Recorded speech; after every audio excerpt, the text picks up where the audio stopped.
அல்லது திமுகவின் வேலை என்று நாம் கடந்து போய்விட முடியாது.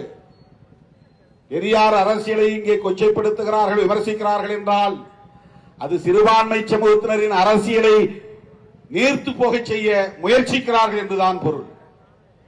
பெரியார் அரசியலை கொச்சைப்படுத்துகிறார்கள் என்றால் அது அம்பேத்கரிய அரசியலை செயலிழக்க செய்ய முயற்சிக்கிறார்கள் என்றுதான் பொருள். பெரியாரிய அரசியலை கொச்சையாக விமர்சிக்கிறார்கள், அவதூறு பரப்புகிறார்கள் என்றால் அது மார்க்சிய அரசியலுக்கு எதிரான நடவடிக்கை என்றுதான் பொருள். இளம் தலைமுறை இதை புரிந்து கொள்ள வேண்டும். ரொம்ப முக்கியமான ஒரு புள்ளி இது. RSS நீண்டகால செயல் திட்டத்தை இப்போது